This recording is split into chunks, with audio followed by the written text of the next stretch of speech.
오늘 사도행전 12장 이 말씀의 결론이 24절에 있는 말씀이에요.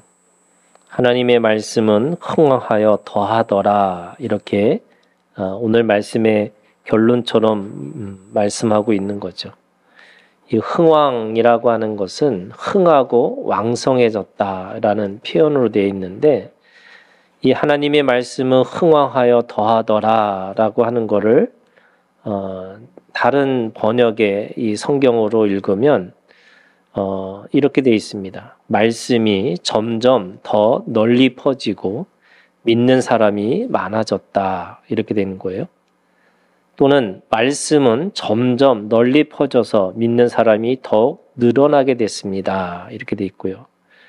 또 다른 버전은 말씀은 더욱 자라면서 널리 퍼져나갔다, 이렇게 얘기합니다.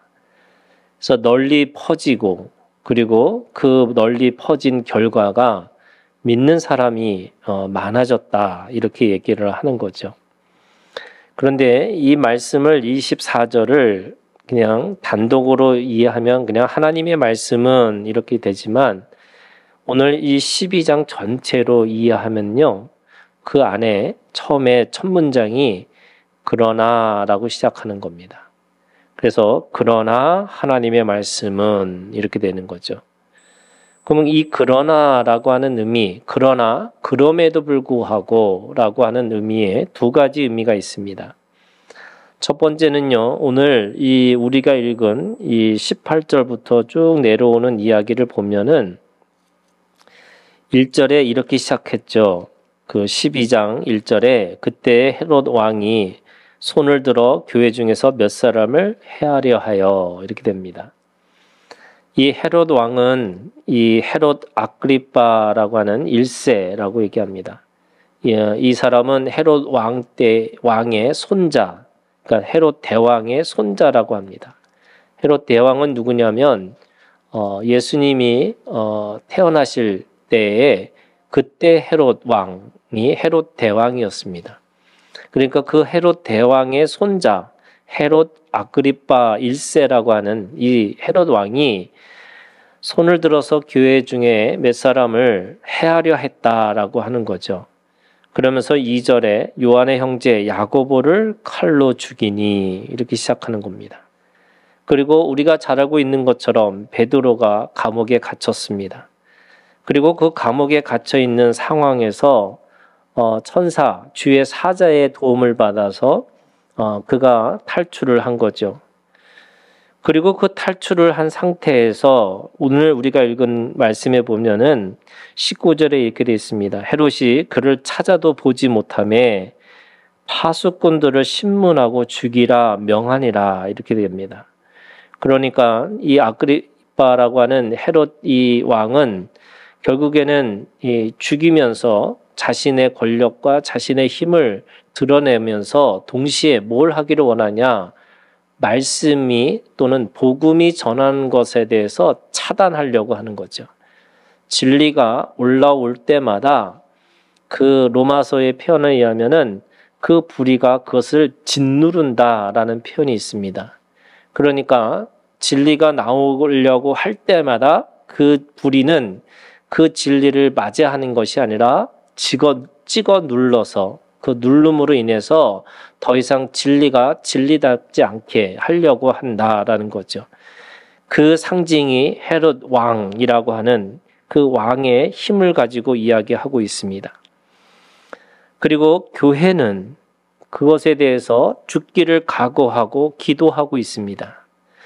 누군가가 그 문제가 해결하기 위해서 하는 것이 아니고, 말씀이, 진리가 이것이 더 이상 사람들에게 먹히지 않는다면 내가 마음을 다하고 목숨을 다해서 그 진리를 위해서 살겠노라고 하면서 그 각오를 하고 기도하고 있습니다. 그 교회의 기도라는 것이 사도행전 4장 23절에서 31절에 있는 말씀이었죠. 이것은 우리 지난주에 함께 본 겁니다. 그러니까 교회가 뭘 위해서 기도하느냐? 하나님의 말씀이 이것 때문에 멈추지 않기를 원합니다. 그리고 예수 그리스도의 이름이 이곳에서 이 부활의 능력으로 나타나기를 원합니다. 라고 그것이 교회의 기도였습니다. 그런 의미에서 24절에 이런 헤롯 왕의 힘과 그 불이 진리가 지금 막혀 있는 상태에서 불의가 계속 힘을 통해서 가로막고 있는 그런 상황 속에서 그러나 이렇게 되는 겁니다. 그러나 하나님의 말씀은 흥황하고 왕성해졌다라고 이야기하는 거죠. 그런 의미에서 그러나라고 하는 그럼에도 불구하라는 것은 문제와 어떤 조건과 상황과 그리고 그 고난을 뚫고 그 말씀이 더 흥하고 왕성해졌다라고 하는 의미로 우리가 읽혀질 수 있는 거죠. 우리가 대부분의 사람들이 문제 속에 매여 있습니다. 또는 어떤 조건과 상황 속에 매여 있는 거죠. 또는 어떤 이 문제가 너무 크다 보니까 그것이 나에게 고통이 되고 고난이 될 것이라는 게 보이는 겁니다. 그래서 사람들이 그 문제 때문에 매이고 조건 때문에 매이고 그 고난 때문에 주저앉을 수밖에 없는데 그러나 이렇게 되는 거죠. 그 모든 것을 뚫고 말씀은 더 흥황하고 왕성해졌다라고 하는 의미로 읽혀지는 거죠. 왜냐? 그 말씀이 생명력 있고 운동력이 있기 때문에 그 말씀이 문제를 넘어서 그 조건을 넘어서 고난을 넘어서 그 모든 것을 덮을 만한 그것을 뚫고 지나갈 수 있을 만한 그 말씀의 능력이 그 안에 있었다라고 말씀하고 있는 겁니다. 두 번째 여러분, 여기 그러나 그럼에도 불구하라고 하는 이 말씀 속에는 또 다른 차원의 의미가 있습니다. 그것이 오늘 우리가 읽은 이 말씀이죠. 오늘 18절부터 23절까지 무슨 내용이 있냐면 헤롯은 자신의 권력을 힘을 가지고 진리를 짓누르려고 했습니다. 그리고 그 다른 사람들에게는 어떻게 했냐? 지금 20절에 있는 말씀에 보면 두로와 시돈 사람들을 이렇게 되어 있어요. 그러니까 두로와 시돈 사람들이 있는데 그 사람들은 먹을 양식을 이 이스라엘 사람들한테 사서 먹어야 되는 그런 사람들의 입장이 있었어요. 그러니까 그 양식을 그 먹는 까닭에 그들을 그 양식을 살 수 없도록 봉쇄를 한 거죠. 그러니까 이 사람들이 너무 힘드니까 지금 20절에 그 내용을 이야기하고 있습니다. 한 마음으로 그에게 나와 왕의 침소 맡은 신하 블라스도를 설득하여 화목하기를 청한지라 이렇게 얘기하고 있습니다. 그러니까 지금 헤롯 왕은 자신의 힘을 빌려서 남의 먹고 사는 문제에 그것을 끊어버린 거예요. 그러니까 두로와 시돈 사람들이 어떻게 하면 이 문제를 해결할 수 있을까? 그러니까 그 중에 한 사람을 선택해서 그에게 로비를 한 거죠. 그러니까 그게 로비를 해서 설득이 된 거예요. 그 설득이 되고 나니까 21절에 헤롯이 나를 택하여 왕복을 입고 단상에 앉아 백성에게 연설하니, 지금 이 연설은 왜 하는 거냐면 다행히 두로와 시돈 사람들이 다시 그 봉쇄했던 이 양식을 막았던 이 정책을 바꾸고 나니까 너무 기뻐서 이 헤롯 왕을 모시고 잔치를 베풀고 있는 상황인 거예요. 그래서 단상에 올라가서 사람들한테 연설을 한 겁니다. 여러분, 그 연설이 어떤 내용이든 상관없이 문제가 해결됐기 때문에 사람들이 얘기를 하는 거죠. 22절, 백성들이 크게 부르되 이것은 신의 소리요 사람의 소리가 아니다, 이렇게 얘기합니다. 그러니까 그 사람들에게는 그게 진리의 말씀이냐 아니면 그것이 생명의 말씀이냐 이거하고 상관없이 정치적인 말로 들은 거예요. 뭐냐? 이게 어떤 상황에 상관없이 이 문제가 해결됐으니까 이 사람은 정말로 신의 소리를 하고 있는 신이다라고 그를 높인 겁니다. 그랬더니 23절에 헤롯이 영광을 하나님께로 돌리지 아니하므로, 그것을 하나님의 영광으로 돌리지 않았다는 거예요. 그러니까 어떻게 되냐? 주의 사자가 곧 친히 벌레에게 먹혀 죽으니라 이렇게 얘기하는 겁니다. 실제로 역사학자 요세푸스는 이 사건을 이렇게 얘기하는 거죠. 벌레에 물려가지고 5일 있다가 앓다가 그가 죽었다 이렇게 기록하고 있습니다. 그러니까 이 지금 헤롯이 아무리 그렇게 하고 그렇게 한다 할지라도 자신의 노력과 자신의 열심과 자신의 승리라고 노래하는 게 아니라 하나님의 영광과 하나님 앞에 찬양을 해야 되는데 그가 자신의 것을 노래함으로 인해서 하나님이 그를 심판하셨다라고 하는 겁니다. 그게 23절까지 내용이에요. 그러면 24절에 그러나라고 하는 것이 뭘까? 그러나 이것이 뭐냐면요. 헤롯은 아무리 자신이 가지고 있는 힘을 자랑하고 자신의 것을 승리로 노래하는 것에 대해서 하나님은 그것에 대해서 어떻게 해요? 심판하시겠다는 거예요. 그러나 하나님의 말씀, 여러분 이 말씀이 뭐예요? 교회가 기도했던 게 뭐냐면 예수 그리스도의 이름의 능력이라고 하는 거죠. 여러분 예수 그리스도의 능력이 뭐냐면 자기 부인, 자기 희생, 자기 죽음에 대한 이야기입니다. 복음은 우리에게 자기를 부인하고 자기를 희생하고 자기의 죽음을 통해서 누군가를 살리고 공동체를 살리고 하나님의 나라를 이루고 살아가는 삶으로 살라 이렇게 얘기하시는 거예요. 그래서 살고자 하는 자는 죽는 거고 죽고자 하는 자는 산다. 이것이 오늘 우리에게 주시는 하나의 원리와 같은 거예요. 여러분 생명의 원리는 뭐냐? 자기 죽음과 자기 희생과 자기의 부인을 통해서만이 하나님의 나라와 하나님의 역사가 이루어진다는 거예요. 진리가 뭐냐? 진리는 생명인데 이 불의가 계속 뭘 말하고 있냐면 자기의 열심과 그 자기가 가지고 있는 그 자랑과 자기의 가지고 있는 자기의 승리를 노래하고 있다면 그 불의를 이길 수 있는 능력, 그 불의를 뒤엎을 수 있는 힘은 뭐냐면 자기 부인과 자기 희생과 자기 죽음이라고 하는 예수 그리스도의 십자가의 그 죽으심을 통해서만이 바로 그렇게 되어진다 이렇게 말씀하시는 거예요. 자, 그러면 어떤 의미냐면 이런 거예요, 여러분. 23절에 헤롯은 자기의 자랑과 자기 열심과 자기 승리를 통해서 심판받았고 그러나 예수 그리스도의 자기의 부인과 자기 희생과 자기 죽음으로 살았던 그 말씀은 생명이 있기 때문에 그 생명으로 더 풍성해지고 왕성해졌다라고 이야기를 하고 있는 겁니다. 그것이 흥왕의 역사는 거죠. 흥하고 왕성해지는 예수 그리스도의 말씀의 승리가 그렇게 되어졌다라고 말씀하고 있는 겁니다.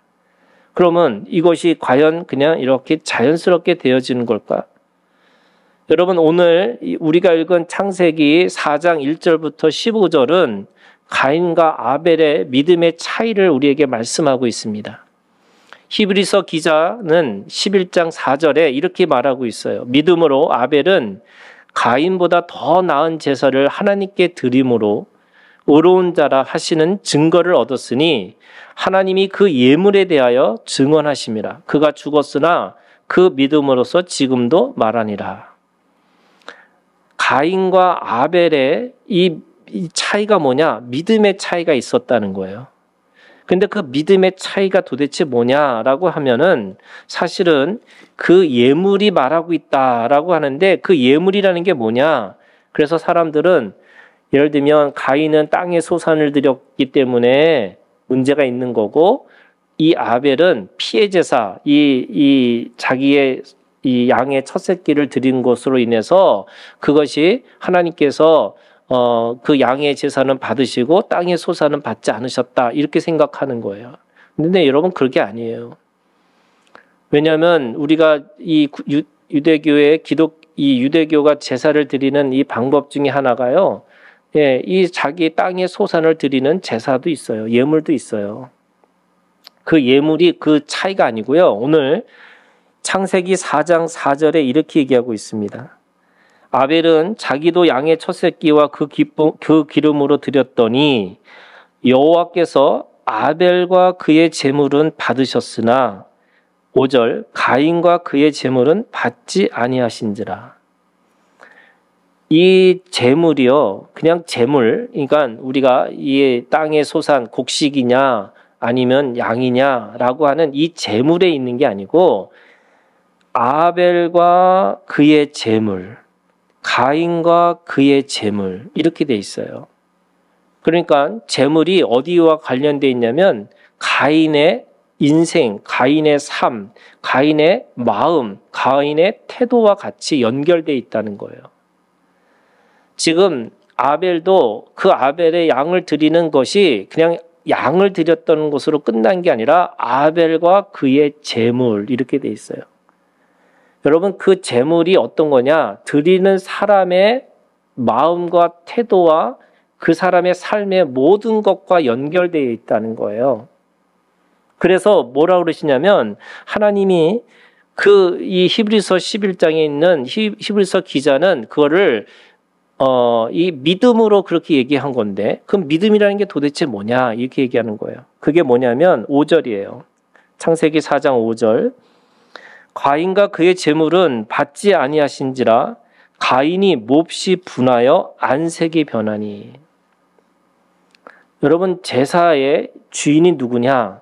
하나님이세요. 그러면 그 하나님이 받겠다 안 받겠다 할 때에 그의 태도가 어떤 태도여야 되나요? 만약에 안 받겠다면 어떻게 해야 돼요, 여러분? 안색이 변하고 분노할 이유가 없는 거예요. 그가 즉시 그거를 바꿔야 되는 거예요. 하나님이 받지 않겠다고 하면 자신을 돌아봐야 되는데 자신을 돌아보는 게 아니라 오늘 몹시 분하여 안색이 변했다. 이 말은 무슨 말이냐면 그 제사의 주인이 자기가 되는 거예요. 자기가 주인인 거예요. 그래서 가인은 어떤 마음이 있냐면 지금 이 제물을 드리면서 무슨 생각이 있냐면요. 이 제물이 뭐예요? 자기 열심이에요. 자기의 자랑이에요. 그리고 자기가 가지고 있는 하나님 앞에 기꺼이 드릴 수 있지만 결국 자기의 어떻게 보면은 이 승리의 관점에서 승리한 것들을 드린다고 생각하는 거예요. 그런데 그 하나님이 그걸 안 받으세요? 내가 어떻게 열심히 했는데 내가 얼마나 이거를 얻기 위해서 최선을 다했는데 그러니까 열심히 하고 최선을 다한 것에 대해서 받지 않는 하나님에 대해서 어떻게 해요? 분한 거예요. 내가 그것의 열심에 대해서 인정을 못 받는 것에 대해서 화가 나는 거예요. 이게 뭐예요, 여러분? 가인과 그의 제물이에요. 그걸 히브리서 기자는 뭐라고 얘기한 거냐면 믿음이라고 얘기하는 거예요. 그의 믿음이 뭐냐? 그의 믿음이라는 것은 결국 자기 희생, 자기 열심, 자기 자랑이라고 하는 것을 통해서 이것이 내가 이렇게 드린 겁니다 라고 하는데 하나님이 안 받으셔? 이런 거죠. 결국 자기 열심과 자기 자랑과 자기 승리의 이 재물을 받지 않는 것에 대해서 하나님에 대해서 분노하고 하나님에 대해서 자신의 것에 대해서 알아주지 못하는 것에 대해서 자신에 대해서 안색이 변한 거라고 얘기하는 거예요. 왜 그럴까? 왜 이런 일이 벌어질까, 여러분? 저는 여러분 사람들은요 다 자기 열심이 있어요. 자기 자랑도 있고요. 자기 승리, 어떤 자기가 이만큼에 대해서 한 것에 대해서 알아주지 못한 것에 대해서 인정하지 못하는 것에 대해서 화가 날 수 있어요. 가인의 입장에서 볼 때 그가 얼마나 열심히 자신은 여러분 사실은 뭐 잘 모르겠어요. 이 농사가 더 어려운 건지 목축업이 더 어려운 건지 잘 모르겠어요. 근데 이게 사람이 생각할 볼 때는 저는 이 농사 짓는 게 더 어려울 것 같아요. 예. 뭐 제가 목축업을 안 해봤기 때문에 모르지만 양은 그냥 풀어놓기만 하면 될 것 같아요. 개만 하나 잘 키워가지고 멀리 갈 때마다 짓고 이렇게 모아놓고 푸른 초장에 내가 풀을 그 초장을 만들 필요가 없잖아요. 돌아다니면서 푸른 초장만 찾아다니면서 끌고 다니면서 먹이고 그러면 되는 것 같아요. 근데 농사는 여러분 그렇지 않아요, 여러분. 그죠? 여러분 농사라는 게 이게 뭐냐면요. 이 공동체의 일이에요. 혼자 할 수 없는 게 농사랍니다. 그래서 농사를 짓는 순간부터 이 마을이라고 하는 공동체라고 하는 이것이 생긴 거예요, 여러분. 여러분 혼자서 개 하나 몇 개 키우고서 이렇게 이렇게 목축업하는 게 더 쉬울 것 같아요. 사람들하고 안 맞냐, 이런 거 따지고 시작하면은요. 그래서 여러분 이 마을이라고 하는 이 농사를 짓기 시작하면서 이 공동체성이 생기기 시작하고 이 공동체성이 생길 때마다 이 안에 사람들이 들어가느냐 못 들어가냐, 이 먹고 사느냐 못 느냐, 이게 더 중요하게 여기게 되는 거죠. 가인의 입장에서는 동생은 아무것도 안 한 것 같아요. 자기는 더 열심히 더 노력해가지고 그래서 진짜 이 땅에서 30배, 60배, 100배의 결실을 맺고 그거를 진짜로 하나님 앞에 드렸는데 어떻게 이거를 받아주지 못할까? 근데 여러분 이게 다 우리들의 마음에 있어요. 다 있어요. 내가 얼마나 노력했는데, 내가 얼마나 열심히 했는데. 여러분 흥하고 왕성, 말씀이 우리가 진리를 찍어 누르고 싶어서 찍어 누르는 게 아니라요. 내 마음에서부터 내가 그 진리를 원하지 않는 마음에 있어요. 왜? 내가 얼마나 열심히 했는데. 제가 처음에 이 어떤 그 강의를 들은 것 중에 가장 인상적인 강의 중에 하나가 그거였어요. 어떤 그 신학자신데 이렇게 얘기하는 거예요. 자기는 하나님 앞에서 자기는 다 사랑하라는 얘기는 다 할 수 있을 것 같아. 그런데 자기 희생하고 자기를 죽이라고 그러고 또 나를 위해서 자기를 부인하라는 말은 죽었다 깨도 못하겠다. 어떻게 십자가로 남을 위해서 내가 죽을 수 있을까? 근데 여러분 우리의 신앙의 목적이 뭐예요? 여러분 십자가예요. 여러분 예수 그리스도의 이름의 능력은 어디서 나와요? 십자가예요. 예수 그리스도의 이름이라고 하는 그 이름의 능력은 오늘 죽어야지만 그 부활의 능력을 경험하는 거고 그 죽어야지만 내가 기꺼이 누군가를 살릴 수 있는 능력이 우리 가운데 있다고 말씀하시는 거예요. 오늘 이렇게 말씀하세요. 그래서 하나님이 그에게 질문하세요. 저는 이 질문이 돌아오라는 질문이에요. 오늘 세 가지 질문을 하는데 사실은 한 가지는 숨겨져 있어요. 근데 이건 아담에게 했던 질문이에요. 네가 어디 있냐고. 이 어디 있냐라고 하는 이 질문은 단순한 공간의 문제가 아니잖아요. 네가 어디 숨었냐 이게 아니에요. 하나님 앞에 관계를 묻는 거예요. 넌 누구냐는 거예요. 하나님은 창조주이고 우리는 피조물이고 하나님은 우리에게 아버지가 되시고 우리는 그의 자녀가 되는 거고 하나님은 온전하시고 완전하신 분이지만 우리는 문제투성이의 사람들이에요. 그러니까 오늘 내가 누구인지를 정확하게 알아야지만 어떻게 해요? 하나님 아버지를 기억하고 사는 거죠. 내가 창조주 하나님을 기억하고 사는 거예요. 그리고 오늘 내가 예수 하나님을 기억하고 살아가는 거죠. 그런데 오늘 내가 어디 있는지를 모르니까 사람들이 뭐예요? 자기가 주인인 거예요. 그러면서 두 번째 하나님이 질문을 하세요. 지금 이 창세기 4장에 있는 말씀에 이 가인에게 뭐라고 말씀하시냐면 7절에 네가 선을 행하며 어찌 낯을 듣지 못했냐. 선을 행하지 않냐면 죄가 문제에 엎드려 있느니라. 죄가 너를 원하나 너는 죄를 다스릴지니라. 네가 왜 분하고 왜 네 안색이 변하는 게 뭐냐, 왜 이유가 뭐냐라고 물으셔요. 하나님 몰라서 묻는 게 아니고요. 스스로 들여다보라는 거예요. 들여다보면서 내가 하나님 앞에 도대체 어떻게 할 건가, 어떻게 그것을 살 것인가. 근데 저는 오늘 이 말씀 속에서요, 너무나 정말로 대단한 말씀이 우리한테 있는 거예요.